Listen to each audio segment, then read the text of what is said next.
The piece that you're about to hear was written in 2005.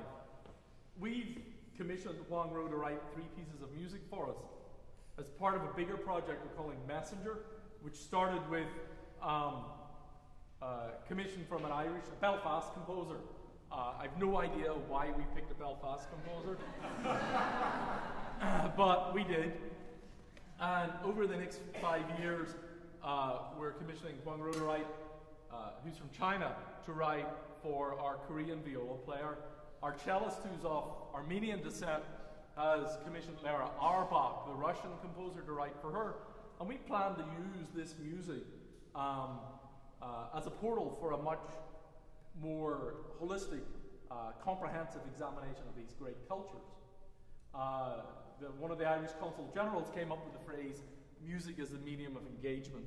And that's what we plan to do and bring all sorts of constituencies together through music. We've been doing that. So, tonight's piece, the first piece on the program. I want to give you a little listening tip. If you approach this piece like the last piece in the program, Beethoven, who was no less an innovator than let's put that the other way around. Huang Ruo aspires to be the innovator that Beethoven was. But we're all well used to listening to Beethoven now. And music out of the 19th century has this narrative, very linear format.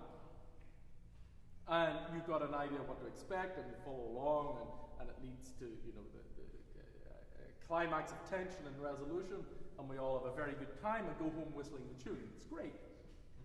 And there's nothing wrong with that. But I want to broaden our palette a little bit.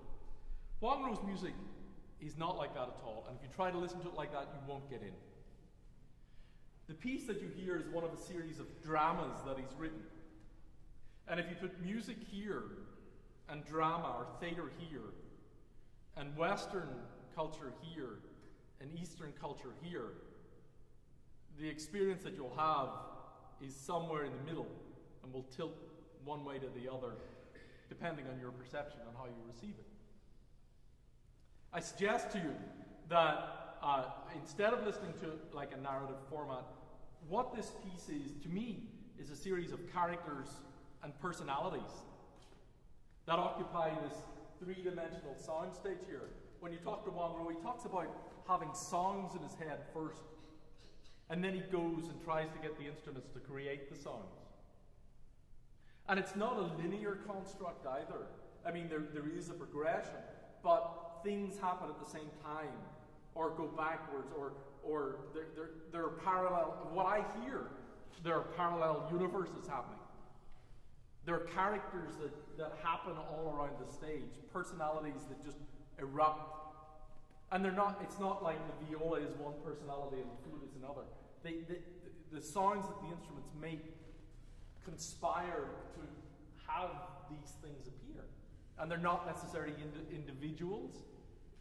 Maybe there's more than one personality. The opening of the piece, for instance, just sounds to me, to my Western ears, like a country with a population of 1 billion. It sounds like this massive character. So that's my listening tip for you this evening. It's an amazing piece of music. We've had this fantastic reaction all the way down the coast with it tonight. So I hope you enjoy it. I look forward to hearing your comments at intermission, because as we've learned from the previous 4 performances, there are plenty of comments to be made after this. So I'm sure you'll enjoy it.